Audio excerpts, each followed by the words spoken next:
Il gèle le fonds fiduciaire après l'humiliation du mariage, puis le père du marié intervient. Ce ne sont pas les mots « ne pas admettre » qui m'ont retourné l'estomac. C'est le fait que quelqu'un ait imprimé ma photo, mon visage, et l'ait tendu à un vigile comme si j'étais une menace. Comme si j'étais une ex déséquilibrée ou une folle lunatique non invitée, prête à gâcher le mariage d'inconnus. Mais c'était le mariage de ma fille. Ma fille adoptive. Celle qui m'appelait papa dans son sommeil. Celle qui me tenait la main pour ses premiers points de suture. Celle qui avait choisi le costume que je portais ce jour-là. Je me suis garé à 2 rues de là, sachant que le lieu serait bondé. Elle disait toujours que je marchais comme un vieil homme avec trop de secrets dans ses poches, alors j'ai marché plus lentement que d'habitude, observant le ridicule quatuor à cordes, l'arche florale pour laquelle ils avaient probablement payé une fortune, et les invités sirotant du champagne comme des figurants dans une série Netflix. Je ne m'attendais pas à un tapis rouge. Je ne m'attendais pas à un discours de remerciement. Je ne m'attendais même pas à être assis au premier rang, mais je m'attendais à ce qu'on me laisse entrer. Au lieu de cela, ce type, crâne rasé, lunettes de soleil, bâti comme un distributeur automatique, tenait son presse-papier comme une sainte relique. Votre nom, monsieur. Je souris poliment. Daniel, le père de Rachel. Il tourne une page, la parcourt, puis s'arrête. Cette petite pause. C'est à ce moment-là que mon estomac s'est noué. Il lève le presse-papier et me montre mon propre visage. La voilà. La photo de mon permis de conduire, agrandi, surligné à l'encre rouge, et les mots, tapés, pas griffonnés. Ne pas admettre. C'est une blague, demandai-je, en essayant de ne pas rire. Il secoue la tête, imperturbable. J'ai des instructions strictes, monsieur. Des instructions strictes, répétai-je, comme si je testais le goût des mots dans ma bouche. De qui? La mariée. Je ne peux pas le dire, ne peux pas, ou ne veux pas. Je ne sais pas. Je reste là, peut-être 5 secondes de trop. Une partie de moi s'attendait à ce que quelqu'un, elle, Monica, ou même un membre de la famille du marié, sorte en courant et dise « Attendez, c'est son père ». Mais rien, juste le doux flottement de pétales hors de prix dans la brise et le léger cliquetis des fourchettes à l'intérieur de la tente. J'ai hoché la tête une fois, me suis retourné et j'ai redescendu le chemin de gravier. Je n'ai pas dit un mot, je n'ai pas fait de scène, je n'ai rien cassé, ni pleuré, ni supplié. J'ai ouvert ma voiture, je me suis assis et j'ai fixé le volant pendant 1 minute entière avant même de tourner la clé. Et alors, seulement alors, la douleur a commencé à piquer. Pas celle qui crie. Celle qui s'installe dans vos os. Celle qui dit, elle n'a pas oublié. Elle t'a effacé. Je suis rentré chez moi en silence. Je n'ai pas allumé la radio. Je n'ai appelé personne. Je me suis simplement garé dans l'allée de la maison que j'ai payée, où je l'ai élevée, financé chaque sortie scolaire, payé sa thérapie quand son vrai père s'est défilé, écouté ses pleurs après les refus des universités, et je l'ai aidé à remplir les dossiers d'aide financière parce que sa mère était trop occupée. Je suis entré, j'ai accroché la veste qu'elle avait choisie pour moi. Je n'ai même pas desserré ma cravate. Je suis resté dans le couloir à regarder la rangée de cadres sur le mur. Sa remise de diplôme, son premier récital de piano, ce voyage à Denver où nous avions été surpris par une tempête de grêle et où elle m'avait demandé si je l'aimerais encore si elle se transformait en glaçon. Je suis resté là pendant un très, très long moment. Et voici la partie qui est probablement difficile à comprendre. Je n'ai pas pleuré. Je n'ai pas crié. Je me sentais juste vide. Elle s'était assurée que je vois cette photo, cette étiquette. Ne pas admettre. Pas, non invité. Pas, s'il te plaît, ne viens pas. Ne pas admettre. Comme si j'étais la honte qu'elle devait enterrer avant d'épouser la richesse. Et si vous êtes arrivé jusqu'ici, laissez-moi juste dire que plus de 90% d'entre vous qui regardez ou écoutez ne cliquez jamais sur le bouton d'abonnement. Mais si cette histoire vous touche, si vous avez déjà été effacé de la vie de quelqu'un après lui avoir tout donné, abonnez-vous. Cela aide l'équipe à raconter plus d'histoires comme celle-ci et peut-être à aider quelqu'un à se sentir un peu moins seul. De retour dans mon salon, je me suis servi un verre, un seul. Puis j'ai ouvert le meuble où je garde les vieux papiers, le certificat d'adoption, la police d'assurance vie, et tout en bas, le dossier avec un nom en gras, fonds fiduciaire irrévocable, Rachel. Elle avait oublié que je l'avais, mais pas moi. Le whisky brûlait plus que d'habitude ce soir-là. Non pas parce qu'il était de mauvaise qualité, ce n'était pas le cas, mais parce qu'il était mérité, le genre de verre que vous réservez pour les nuits où le monde vous rappelle à quel point vous êtes remplaçable. Le salon était faiblement éclairé. Je n'avais pas pris la peine d'allumer plus d'une seule lampe. Le silence n'était pas paisible. Il était chirurgical, comme si quelqu'un était entré et avait découpé 22 ans de ma vie, ne laissant que des points de suture. Je me suis approché de la bibliothèque, sans rien chercher de particulier, mais mes yeux se posent toujours aux mêmes endroits quand j'essaie de ne rien ressentir. Il y a un dessin dans un cadre en plastique, des crayons de cire, des cœurs de travers, des bonshommes allumettes et une écriture tremblante. Moi et mon papa. Elle n'arrivait même pas à épeler « papa » correctement à l'époque. À côté, la photo de la maternelle. Ses couettes ressemblent à des antennes. Le soir du bal de promo, elle portait des baskets sous sa robe parce que je lui avais dit de ne jamais souffrir pour répondre aux attentes des autres. La remise des diplômes universitaires, elle m'avait fait porter ce stupide chapeau surdimensionné juste pour rire. Et maintenant, j'avais un agent de sécurité et un presse-papier me disant que je n'existais pas. J'ai pris une autre gorgée et j'ai rapproché le pouf de la bibliothèque. Tout en bas se trouvait un album photo relié en cuir qu'elle m'avait offert pour ses 16 ans. Pour l'homme qui est resté, était-il écrit sur la couverture. Je ne l'avais jamais montré à personne. Ni à sa mère, ni à mon frère, pas même à elle. C'était notre truc, notre histoire commune. Chose amusante, chaque photo de cet album montrait mes mains, la tenant sur un vélo, la rattrapant lors d'un exercice de confiance au camp, lui faisant un high-five quand elle a réussi son permis de conduire, brandissant sa lettre d'acceptation. Même sur les photos prises sur le vif, on pouvait les voir. Mes mains, toujours en train de soulever, de rattraper, de tenir. Mais apparemment, plus les bienvenus. J'ai refermé l'album, me suis levé lentement et j'ai traversé la pièce jusqu'au coffre-fort caché derrière un panneau coulissant dans le couloir. Peu de gens savent qu'il est là. Encore moins savent ce qu'il y a à l'intérieur. Des actes de naissance, des procurations médicales, des polices d'assurance vie, une enveloppe de mon défunt père que je n'ai toujours pas ouverte, et un épais dossier bleu avec son nom gravé en lettres d'or, Rachel Lynn Harper, fonds fiduciaire irrévocable, créé lors de sa 3e année d'université. Elle venait de sortir de cette relation affreuse avec le soi-disant artiste qui pensait que les relations libres étaient profondes. Elle était anéantie. Pensait que personne ne l'aimerait jamais vraiment. Je me souviens être assis dans la voiture avec elle sur le parking de l'université alors qu'elle sanglotait dans son sweat à capuche. Elle avait dit, « Je veux juste me sentir en sécurité pour une fois, papa. » Alors, je l'ai officialisé. J'ai créé un fonds qui garantirait qu'elle n'aurait jamais besoin de la charité de personne, y compris la mienne. Prêts étudiants remboursés, études supérieures couvertes, premier appartement à son nom. Elle avait pleuré quand je lui avais remis les documents.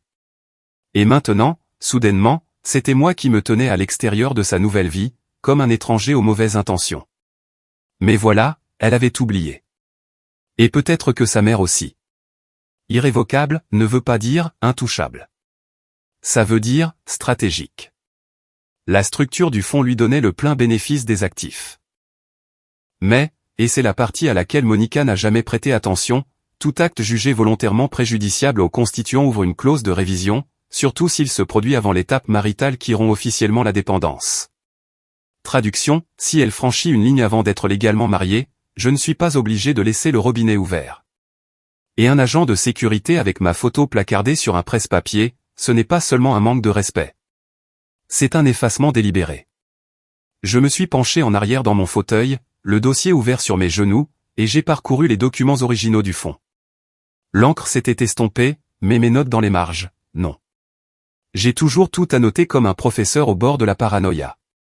Des petites flèches, des interprétations juridiques, même un onglet rouge à côté de quelque chose appelé « section 7b ». Monica n'a jamais demandé ce que cette section signifiait. Rachel non plus. Mais je me souviens exactement de ce que mon avocat a dit quand nous l'avons rédigé, si cette clause est un jour utilisée, cela signifie qu'elle a choisi une nouvelle famille et qu'ils peuvent aussi en assumer la responsabilité financière. Ce n'était pas une menace. C'était une limite. Et maintenant, ça ressemblait à une mèche allumée. J'ai refermé doucement le dossier et je l'ai remis sous clé dans le coffre-fort.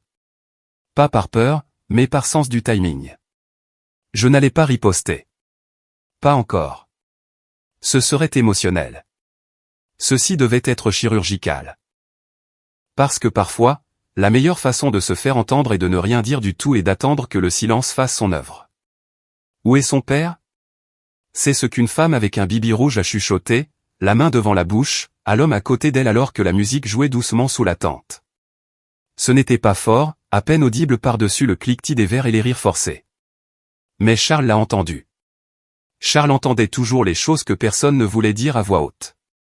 Il se tenait près de l'arrière de l'allée de la cérémonie, les bras croisés dans le dos, comme s'il analysait une fusion, et non assistant au mariage de son fils unique. Son expression était illisible, son réglage par défaut, mais ses yeux étaient vifs, scrutants, absorbants, analysants. Il n'avait pas bâti son empire en se fiant au sourire de surface. La première chose qui attira son attention fut le garde. Pas un simple agent de sécurité, mais un type d'une agence privée. Oreillettes, presse-papier, lunettes de soleil miroir, même à l'ombre. Un mur de silence professionnel. Étrange pour un mariage de cette taille. Encore plus étrange que le père du marié n'en ait pas été informé. Il se pencha légèrement vers la mère du marié. « Marion, savais-tu qu'ils avaient engagé une sécurité ?» Elle cligna des yeux. « Non, je pensais que c'était toi. » Il ne répondit pas. Il prit juste une petite note mentale. Drapeau rouge numéro 1. Puis vint le second. La chaise vide au premier rang. Côté famille de la mariée. Elle n'était pas simplement vide. Elle était clairement destinée à quelqu'un d'important. Une seule rose blanche reposait sur le siège. Charles avait assisté à suffisamment de ces événements pour savoir que ce n'était pas un hommage. C'était un substitut. Une excuse de dernière minute pour un invité mystérieusement disparu. Rachel, la mariée, se tenait à l'autre bout de la tente, souriant avec raideur pour les photos pendant que sa maquilleuse éponguait sa sueur avec une urgence clinique. Charles étudia son langage corporel. Tendu, distrait. Son sourire n'atteignait pas ses yeux. Elle ne rayonnait pas. Elle gérait. Quelque chose n'allait pas. Puis Monica est apparue, tout en champagne et en nervosité, faisant ce qu'elle faisait de mieux, offrir des histoires de couverture enrobées dans un déni plausible. « Il est malade », dit-elle à un invité. « Il a eu un empêchement professionnel de dernière minute », dit-elle à un autre. « Il regarde en streaming », ajouta-t-elle avec un petit rire au photographe. Trop de versions, trop rapide. Une erreur de débutante. Charles observait Monica comme il avait observé des concurrents présenter des demi-vérités dans une salle de conseil. Elle était habile, mais pas intelligente.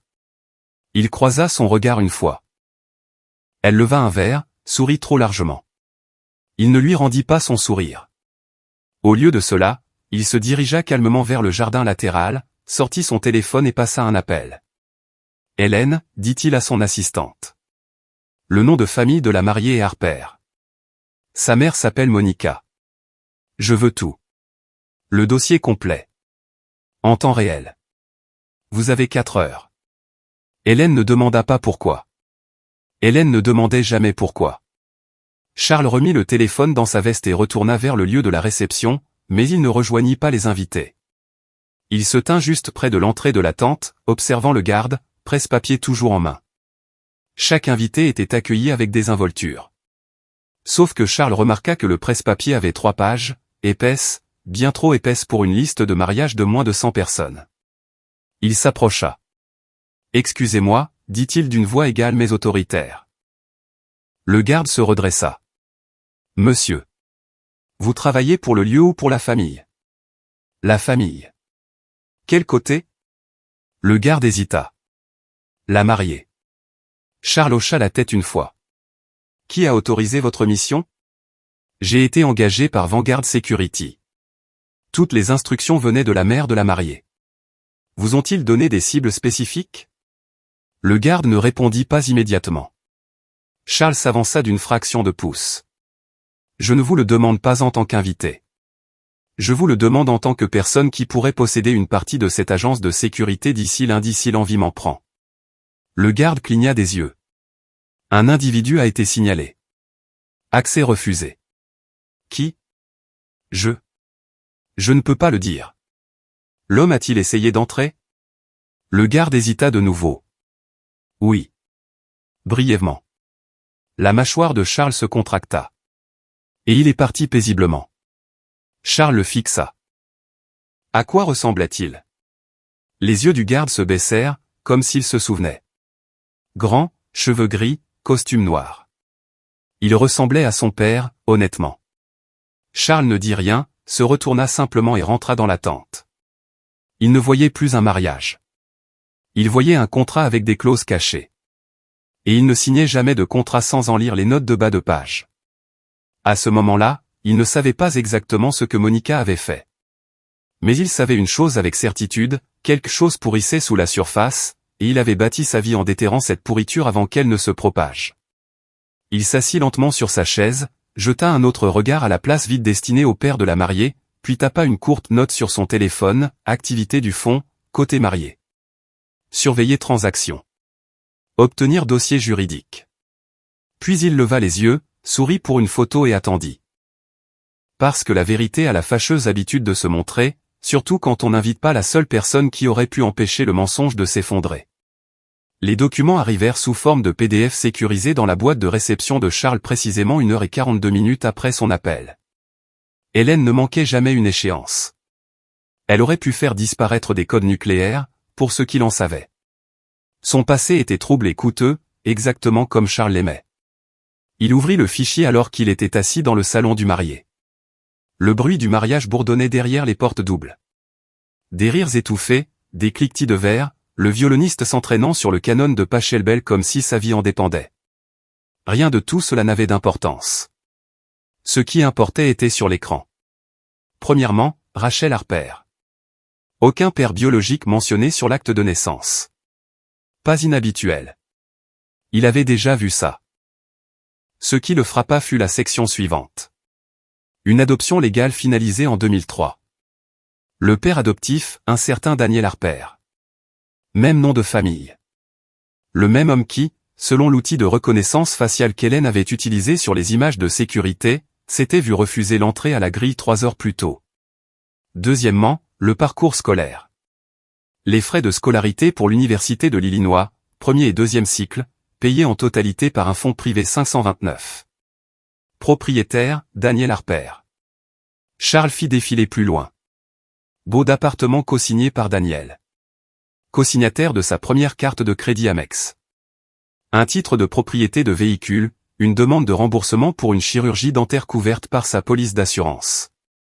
Même le lieu où il se trouvait, réservé sous un compte professionnel enregistré au nom de Harper Design and Property Solutions, LLC. Agent principal, Daniel Harper. Troisièmement, le coup de grâce. Un fonds fiduciaire irrévocable créé il y a 3 ans. Bénéficiaire, Rachel Lynn Harper. Fonds d'origine, Daniel Harper. Mais ensuite, il ouvrit la liste des invités. Pas de Daniel Harper. Pas de père de la mariée. Aucune place assignée à quiconque portant son nom de famille. La table familiale comptait 3 noms, Monica, la marraine de Rachel et sa cousine. Il ouvrit l'itinéraire familial que Monica avait soumis à l'organisatrice. Toutes les réponses confirmées, tous les hôtels réservés, un nom notable exclu de toute la logistique. Ce n'était pas un oubli. C'était une purge. Charles se pencha en arrière, les lèvres pincées. Ce n'était pas une histoire de divorce compliqué. Ce n'était pas une histoire de « nous ne nous parlons plus beaucoup ». C'était une suppression délibérée. Ils avaient retiré cet homme comme on retire un appendice parce qu'il est gênant. Et il avait payé la facture pour la majeure partie de tout cela. Charles connaissait les hommes comme Daniel. Des types calmes, méthodiques, peu enclins au drame, qui font le gros du travail dans la vie sans jamais exiger d'être sous les feux de la rampe. Mais c'était aussi les hommes que les gens sous-estimaient le plus, jusqu'à ce que cela leur coûte cher. Il cliqua sur 2 autres onglets. Les récents mouvements de crédit de Monica. Une augmentation soudaine des dépenses il y a 6 mois, service de mariage, acompte pour le lieu, essayage de créateur, le tout coïncidant exactement avec le dernier versement du fonds. Hélène l'avait signalé. Il vérifia les dates par rapport au calendrier de l'événement. Chaque acompte versé par Monica avait été fait dans les 24 heures suivant un transfert de fonds du fonds fiduciaire. Ses yeux se plissèrent. Rachel n'avait pas seulement utilisé le nom de son père. Elle avait utilisé son argent. Et maintenant, elle se mariait dans une famille qui avait aussi de l'argent, pensant peut-être que l'ancien pouvait simplement être mis de côté, comme une plaque de donateur oubliée. Charles expira par le nez et ferma l'ordinateur portable. Les signes n'étaient pas seulement irrespectueux. Ils étaient stratégiques. Ce n'était pas un accident. C'était une campagne. Quelqu'un, Monica très probablement, avait orchestré une version de ce mariage où l'homme qui avait posé les fondations financières de la vie de la mariée n'existait même pas. Il se leva et ajusta ses boutons de manchette. Aucun homme ne bâtit sa vie sur les fondations d'un autre sans vérifier le béton. Et ce mariage, toute cette affaire parfaite en apparence, reposait sur un mensonge. Charles sortit du salon, croisant des serveurs et des fleuristes, tous inconscients. Il se déplaçait comme un homme sur un parquet de bourse. Décisif, silencieux, à l'affût d'opportunités. Son prochain appel ne serait pas pour Hélène. Il serait pour son fils. Et il avait une question. Pas sur la robe, ni sur le traiteur, mais sur ce que le garçon savait vraiment de la famille dans laquelle il était sur le point d'entrer. Charles trouva Monica seule près du bar, faisant tournoyer un deuxième verre de Sauvignon blanc avec cette aisance étudiée qu'elle avait perfectionnée au fil des ans. Le genre de femme qui fait de l'ascension sociale un balai. Coiffure impeccable, robe taillée pour paraître chère sans en avoir l'air. Rire calibré pour la tranche d'imposition de chaque invité. Elle ne le vit pas venir. Monica, dit Charles froidement en s'approchant d'elle. Sa voix n'était pas forte, mais elle trancha la musique de fond comme un fil se rompant sous la tension. Elle se tourna, surprise, puis se reprit rapidement. « Charles, tout va bien ? L'éclairage est-il trop dur sous la tente ? Je peux parler à l'organisatrice. » Il leva une main. « Pourquoi votre mari n'a-t-il pas été invité ?» Monica cligna des yeux une fois. « Je. Quoi ? Daniel Harper, votre mari, le père de Rachel. L'homme qui a payé pour ce lieu, pour l'éducation de votre fille et pour ce vin que vous buvez. » Sa gorge bougea comme si elle venait d'avaler quelque chose de pointu. « Il a été distant, dit-elle trop vite. Nous pensions que ce serait moins compliqué. » Nous, répéta Charles comme s'il testait le poids du mot. Vous et Rachel, hésita-t-elle. Ça a été une année tendue. Les choses se sont envenimées. Il peut être sensible. Sensible, dit Charles d'un ton plat. Est-ce le mot que nous allons utiliser? Il pencha légèrement la tête, la regardant se tortiller. Vous l'avez retiré de la liste des invités, continua-t-il. Vous avez autorisé la sécurité à lui barrer l'entrée.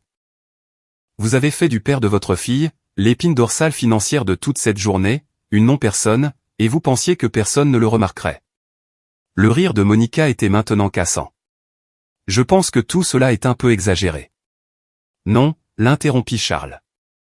Ce qui est exagéré, c'est que tout votre plan de mariage est bâti sur la générosité d'un homme tout en prétendant simultanément qu'il n'existe pas. Monica pâlit, sa main se resserra autour du verre de vin, ses jointures blanchissant. Il se pencha légèrement, baissant la voix mais s'assurant que chaque syllabe frappe avec précision. On n'efface pas l'homme qui a bâti les fondations en espérant que la maison tienne debout. Ce n'est pas seulement cruel. C'est stupide. Ses lèvres s'entr'ouvrirent, peut-être pour protester, peut-être pour plaider, mais il s'était déjà retourné et s'était éloigné. En plein milieu de sa phrase. Monica était toujours là, figée, quand Charles sortit sur la terrasse et sortit son téléphone. Le soleil venait de passer derrière les arbres, projetant de longues ombres sur la pelouse. Il fit défiler ses contacts jusqu'à trouver le nom de son fils et appuya sur appeler. « Salut, papa. » La voix de son fils était enjouée, inconsciente. « Tout se passe bien dehors ? » « Rejoins-moi derrière la tente du traiteur, » dit Charles, son ton d'acier froid. « Maintenant. » Une pause. « Tout va bien ? » Charles ne se répéta pas. Il raccrocha et remit le téléphone dans sa veste. Une tempête approchait, mais elle ne serait pas bruyante. Il n'y aurait pas de cris, de portes qui claquent ou de flûtes de champagne se brisant contre les murs. Non, ce genre de règlement de compte se déplacerait silencieusement, chirurgicalement. Et quand il frapperait, il ne ruinerait pas seulement un mariage. Il démêlerait une histoire que quelqu'un avait passé des années à fabriquer. Une fantaisie dans laquelle un homme était jetable, oublié, laissé à l'extérieur de la tente avec rien d'autre que le silence et la honte. Charles savait mieux. Il avait bâti des empires en flairant la pourriture tôt. Et maintenant, il la sentait ici, parmi les centres de tables floraux et les hors-d'œuvre hors de prix. Il ne s'agissait pas de l'absence du père de la mariée. Il s'agissait de quelqu'un qui retirait la clé de voûte d'une arche et feignait la surprise quand tout s'effondrait. Tout a commencé par une seule phrase. Ce mariage est suspendu. Avec effet immédiat. Charles n'éleva pas la voix. Il n'en avait pas besoin. Le poids des mots fit le travail à sa place. La bouche de l'officiant s'entr'ouvrit au milieu d'une prière. Un quatuor à cordes faiblit au milieu d'une note. Quelqu'un au troisième rang poussa un cri audible. Un verre cliqueta au sol quelque part derrière eux. Rachel, debout près de l'arche florale dans sa robe de créateur, bordée de dentelles, dos nu, celle que Monica jurait cimenterait l'image de l'élégance, cligna des yeux comme si elle sortait d'une anesthésie. « Attendez, quoi ?» dit-elle. « Qu'est-ce que vous voulez dire par suspendu ?» Charles ne broncha pas exactement ce que cela signifie. Le marié, son fils Aaron, n'avait pas bougé. Son visage disait qu'il ne savait pas s'il s'agissait d'une intervention, d'une embuscade ou d'une sorte de cruelle répétition. Mais Charles ne le regardait pas. Il fixait directement Rachel.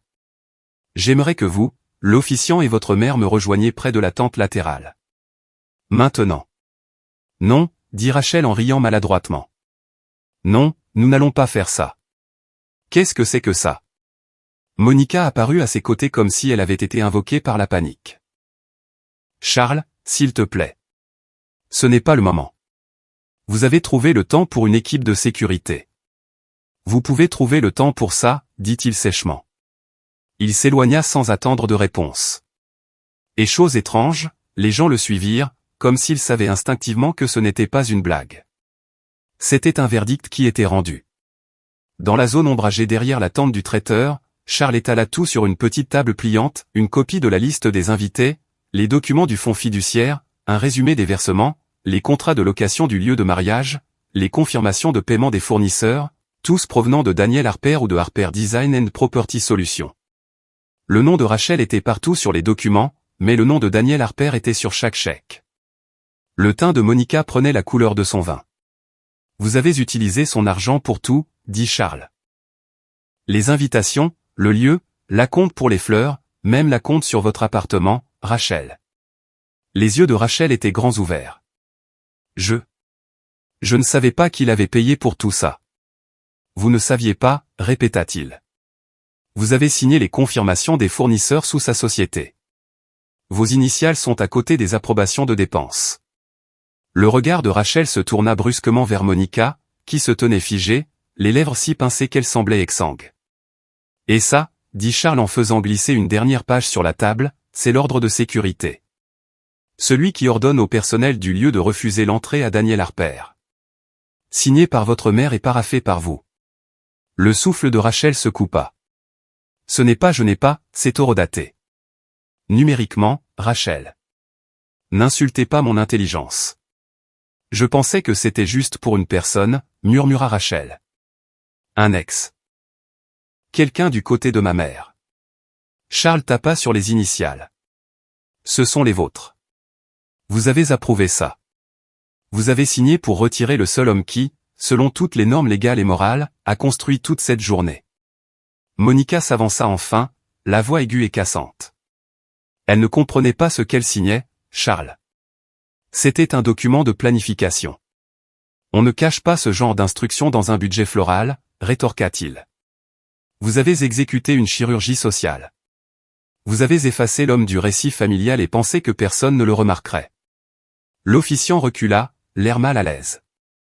La lèvre de Rachel tremblait maintenant. Aaron avait les mains dans les poches, le visage illisible, comme un marié attendant que quelqu'un crie, coupé, sur un film qui semblait soudainement improvisé. « Je ne voulais pas le blesser, » dit Rachel, la voix brisée. Le ton de Charles devint plus froid. « Vous ne l'avez pas seulement blessé, vous l'avez volé. Vous avez blanchi son amour pour en faire quelque chose de transactionnel. Vous avez utilisé sa protection, son héritage et son silence comme un outil. Et quand c'est devenu gênant, quand ça ne correspondait pas à votre tableau Pinterest, vous l'avez effacé comme une faute de frappe. » Le mascara de Rachel coulait déjà. Monica se tenait dans un silence stupéfait, son corps incliné comme si elle essayait de cacher les documents, comme si les protégés pouvaient changer leur vérité. « Je préférerais annuler ce mariage, » dit Charles lentement, « plutôt que de laisser mon fils épouser une famille qui traite les personnes qui les ont élevés comme des reçus à jeter. » Personne ne parla. Et pour la première fois depuis le début de la cérémonie, le silence ne semblait ni festif ni sacré. Il ressemblait à des retombées. L'illusion, la robe parfaite, la playlist soignée, les invités souriants se fissuraient publiquement, irréversiblement. Le mariage n'était plus une célébration. C'était devenu une pièce à conviction. Les talons de Rachel claquèrent durement sur les dalles de la terrasse alors qu'elle sortait en trompe de la tente, son voile flottant derrière elle comme un drapeau en lambeaux en pleine retraite. Les invités s'écartèrent sur son passage sans un mot, la plupart trop stupéfaits pour parler. Le DJ avait déjà baissé le volume à un murmure. Le violoniste s'était arrêté au milieu d'une mesure et avait tranquillement rangé son archet. Dehors, sous l'arche de guirlandes lumineuses destinées aux premières danses parfaites pour Instagram, les mains de Rachel tremblaient alors qu'elle sortait son téléphone. Elle fit défiler les discussions de groupe, le fleuriste, l'organisatrice, la demoiselle d'honneur. Puis elle trouva le nom qu'elle n'avait pas utilisé depuis des semaines, Papa. Elle appuya sur appeler. Directement sur la messagerie vocale. Elle jura doucement, puis tapa un message à la place. S'il te plaît, reviens. Je ne savais pas qu'elle avait fait ça. Je pensais que la sécurité était pour quelqu'un d'autre. S'il te plaît. Aucun accusé de lecture. Juste le silence. Derrière elle, Monica la suivit, le visage rouge d'indignation, enveloppée dans la pure panique d'un désastre de relations publiques se déroulant en temps réel. Il ne répondra pas, dit Monica, le souffle coupé par un ricanement. Tu sais comment il est. Toujours si sensible, si dramatique. Malheur à celui qui le remet en question. Soudain, il se pose en martyr. Rachel se tourna, les yeux rouges. Maman, arrête. Non, je n'arrêterai pas. Il a toujours eu cette rancœur, comme si nous lui devions une adoration pour être l'homme qui est resté. Eh bien, rester ne vous donne pas le droit de tout contrôler. Rachel fixa sa mère, le fondement de tout son échafaudage moral semblant soudainement s'effriter. Je t'ai demandé de gérer la logistique, dit-elle, la voix tremblante. Je ne t'ai pas demandé de l'exiler. Monica croisa les bras, retrouvant son équilibre comme une gymnaste sur une poutre. Ne fais pas comme si tu étais aveugle. Tu as signé tous les documents que je t'ai donnés. Je t'ai dit que nous avions besoin de sécurité et de discrétion. Tu m'as dit que nous nous protégions contre de vieux petits amis, murmura Rachel. Tu n'as jamais dit mon père. À ce moment, Charles entra sur la terrasse, sa posture précise, calme, posée, comme un procureur retournant dans la salle d'audience après une courte suspension. Vous l'appelez toujours sensible, dit-il, sa voix plus froide que le vent qui soufflait à travers les haies. Monica se tourna, le visage raide. Pardon? Il n'est pas sensible, dit Charles. Il est digne. Quelque chose que vous deux ne comprenez manifestement pas, Rachel le regarda comme une étudiante qui vient de réaliser qu'elle a échoué à un examen qu'elle pensait avoir réussi. Charles s'approcha lentement d'elle, s'arrêtant juste avant de montrer de la sympathie. Il a su dès l'instant où il a vu ce presse-papier à l'entrée. Il a su ce que cela signifiait. Il a su qui avait signé. Et il n'a pas crié. Il n'a pas fait de scène. Il est juste parti tranquillement. Parce que vous, il regarda Rachel maintenant, n'étiez pas prête à admettre ce que vous étiez devenu. Je ne voulais pas l'effacer, s'étrangla Rachel. Vous n'aviez pas besoin de le vouloir, dit Charles. Il suffisait de le laisser faire. Monica fit un pas en avant. Charles, c'est une affaire de famille. Non, la coupe a-t-il. Il s'agit d'intégrité. Et si vous en aviez, vous seriez en train de courir après votre mari au lieu de réécrire l'histoire pour vous faire passer pour la victime. Rachel s'affaissa contre le mur de la maison, sa robe de mariée froissée dans ses poings, son maquillage ruiné. Les photos qu'ils avaient prévues au coucher du soleil près de l'étang à Carpcoy, le toast au champagne sur le quai n'avait plus de sens maintenant. Son histoire n'était plus la sienne. L'homme sur qui elle avait compté pour être présent sans avoir besoin d'applaudissements l'avait fait, puis était parti sans avoir besoin de vengeance. Et d'une manière ou d'une autre, cela faisait plus mal. Parce que sa mère avait tort. Il n'était pas sensible. Il était parti. Le soleil était passé sous la ligne des arbres quand la berline noire s'arrêta devant le lieu de la réception. La plupart des invités avaient déjà fui le silence gênant déguisé en réception retardée. Quelques-uns s'attardaient en petits groupes, sirotant du vin tiède et chuchotant, les yeux se tournant vers la mariée, qui était maintenant assise seule sur un banc près de la fontaine, sa robe froissée, son bouquet jeté comme une serviette en papier à côté d'elle. À l'intérieur de la salle principale, Monica essayait de sauver ce qui restait de dignité. Son téléphone vibrait sans cesse de questions, des parents demandant s'ils devaient rester, l'organisatrice attendant des décisions, le traiteur demandant des instructions. Elle était en train de faire semblant de coordonner un report quand les portes s'ouvrirent à nouveau. Cette fois, ce n'était pas un fleuriste ou un fournisseur. C'était un homme en costume gris ardoise, les cheveux soigneusement peignés, une mallette en cuir noir dans une main.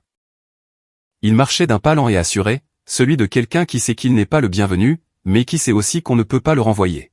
« Monica Harper ?» demanda-t-il, son ton calme mais officiel. Elle se tourna, instantanément sur la défensive. « Oui. Je m'appelle Evan Delaney. Je suis le conseiller juridique du fonds fiduciaire irrévocable de la famille Harper. » Son sourire vacilla. « Pardon ?» Il ouvrit la mallette avec une cérémonie tranquille, en sortit une épaisse enveloppe et la lui tendit avec des mains gantées de blanc. C'était ce genre d'avocat. Précis, inébranlable. Ceci est un avis officiel de gel du fonds fiduciaire, dans l'attente d'un examen éthique interne. Avec effet immédiat. Monica ouvrit l'enveloppe, ses yeux parcourant la première ligne, son souffle se coupa. « Qu'est-ce que cela signifie ?» demanda-t-elle, essayant de garder son sang-froid. « Cela signifie, dit-il, que tous les versements actuels et futurs à Rachel Lynn Harper ont été suspendus. Les dépenses rétroactives liées à l'événement d'aujourd'hui seront auditées. Tous les fournisseurs payés avec les actifs du fonds pourraient faire l'objet de recours si une fraude, une fausse déclaration ou une manipulation de l'intention du constituant est constatée. Vous ne pouvez pas faire ça. Les documents portent vos signatures, répondit-il sèchement. Et les initiales de votre fille. Charles se tenait à quelques pas derrière, les bras croisés, observant, non pas avec suffisance, mais avec satisfaction, comme un homme qui sait que les mathématiques rattrapent enfin la fantaisie. Ce mariage a été bâti sur son nom, dit Charles tranquillement. Son argent, sa patience, son silence. Monica se tourna vers lui, la voix vive, désespérée. Il ne couperait pas vraiment les ponts avec sa propre fille. Il l'aimait. Charles haussa un sourcil. Et comment avez-vous récompensé cet amour ? La bouche de Monica s'ouvrit, puis se referma. Elle serra les papiers contre sa poitrine comme un gilet de sauvetage fait d'encre et de honte. Je peux arranger ça, marmonna-t-elle. Non, répondit Evan, rangeant déjà sa mallette. Vous ne pouvez pas. Il ne s'agit pas de réparer des sentiments. Il s'agit d'une violation de l'éthique fiduciaire. Le fonds n'était pas un distributeur de billets. C'était un accord. Et vous, toutes les deux, vous l'avez rompu. Rachel entra dans la salle juste à temps pour entendre la dernière partie. C'est pas ralentir. Elle regarda l'avocat, Charles, puis sa mère, qui ressemblait maintenant à une femme vieillissant à vue d'œil. « Est-ce que c'est vrai ?» demanda-t-elle. Charles hocha la tête une fois. Très. Elle fixa l'enveloppe dans les mains de sa mère. Les mêmes mains qui l'avaient guidée à travers les tutoriels de coiffure, les angoisses des examens et les premières ruptures amoureuses tenaient maintenant la vie que son avenir, financier et autres, s'évaporait. Cet argent n'a jamais été le vôtre, dit Charles, la voix plus basse maintenant, plus chirurgicale. Ce n'était pas un cadeau. C'était un héritage. Et les héritages ne se reçoivent pas, ils se méritent. Rachel déglutit difficilement. Il ne veut même pas me parler. Parce que pendant 20 ans, il a tout donné sans rien demander. Et aujourd'hui, quand c'était à son tour d'être inclus, vous lui avez offert un agent de sécurité et le silence. Dehors, la voiture de l'avocat redémarra. Ses feux arrière brillaient comme des signes de ponctuation à la fin d'une phrase que personne ne voulait lire. Monica s'assit enfin, les mains tremblant légèrement, le poids de ses choix plus lourd que la pile de cadeaux emballés dans du lin que personne ne ramènerait à la maison. Et Charles, il ne jubilait pas. Il ne paradait pas. Il observait simplement. Parce que dans son monde, les gens qui réduisent au silence les hommes qui ont bâti les fondations semblent toujours surpris quand le bâtiment s'effondre sur eux. Ils sont arrivés à 21h47. Rachel sur la banquette arrière, sans voile, les cheveux défaits et frisés, le mascara accroché au coin de ses yeux comme un regret. Monica était assise, raide, sur le siège passager, toujours dans la robe champagne sur mesure qu'elle avait choisie pour complimenter la mariée sans lui faire de l'ombre. Aaron, le marié, conduisait. Il n'avait pas dit grand-chose depuis que Charles l'avait pris à part et lui avait tout exposé comme un chirurgien examinant des radiographies avec un patient condamné. À son crédit, il ne l'avait pas défendu. Il n'avait même pas demandé de clarification. Il avait juste dit « je veux le voir ». Et donc ils sont venus à la maison avec la boîte aux lettres en briques, les carillons faits de tuyaux de cuivre que Rachel lui avait offert pour la fête des pères quand elle avait 9 ans, la balancelle qu'ils avaient peinte ensemble un été avec des restes de peinture et un pinceau bon marché. La maison où ils vivaient. Pas eux. Plus maintenant.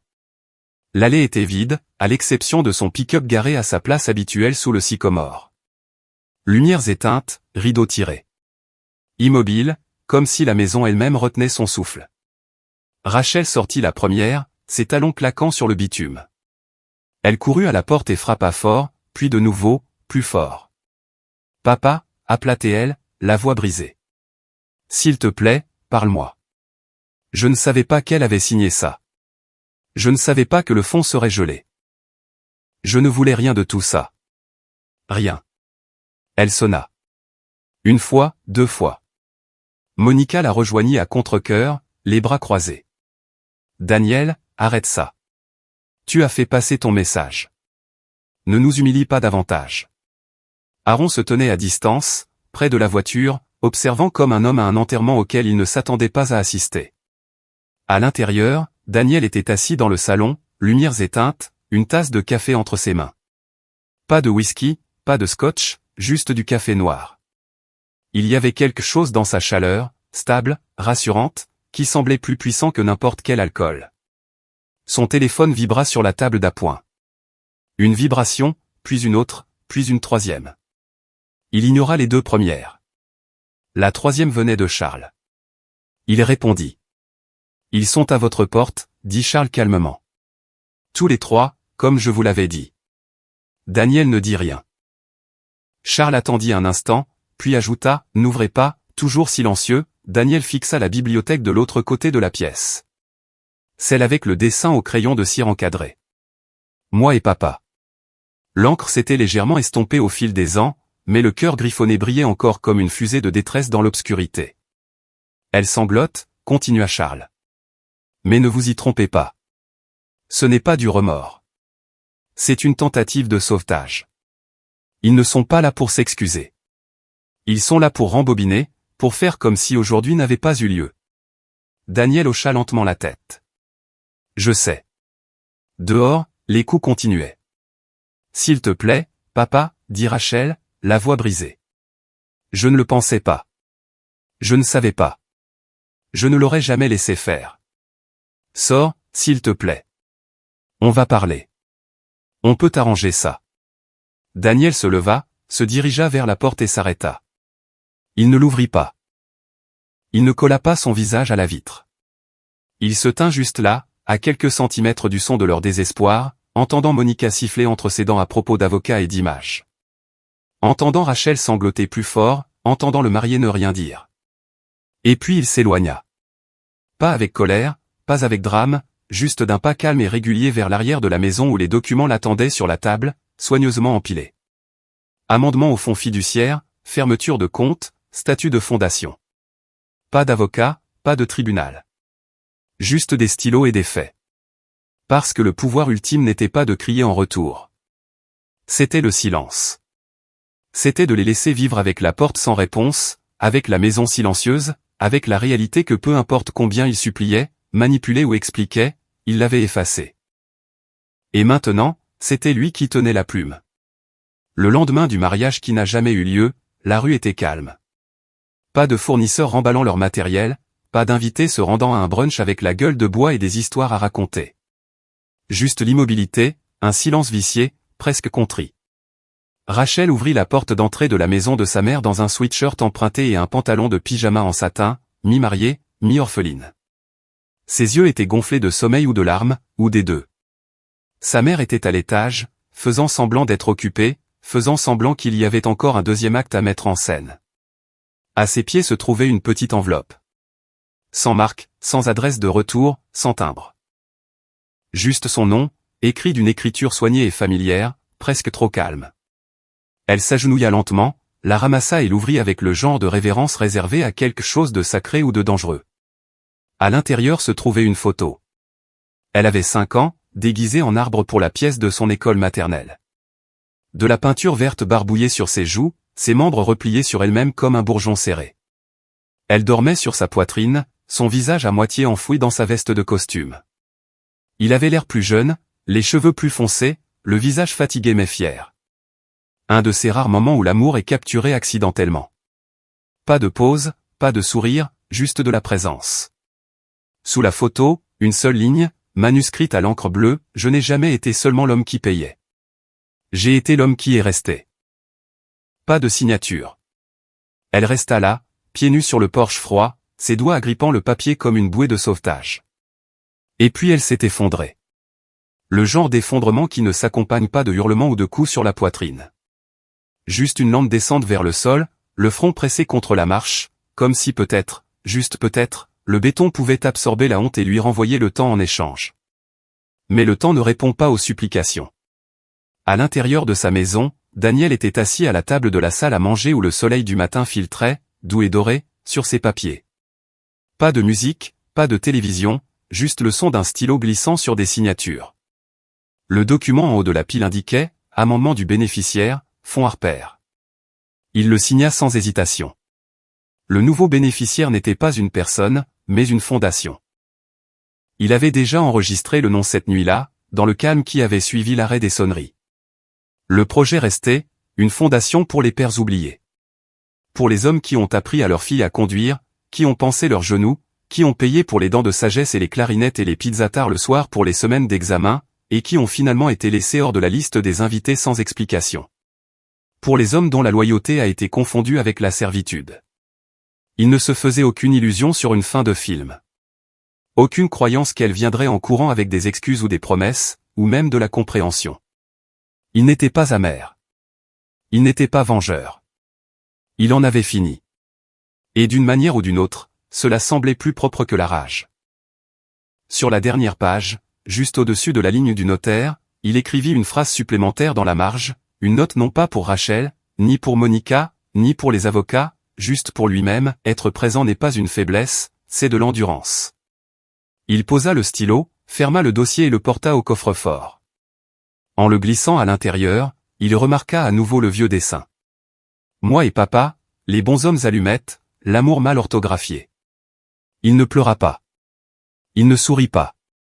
Il éteignit simplement la lumière, prépara une nouvelle cafetière et s'assit à la table, seul, mais pas vaincu. Car lorsque le monde oublie l'homme qui est resté, lui, se souvient de lui-même.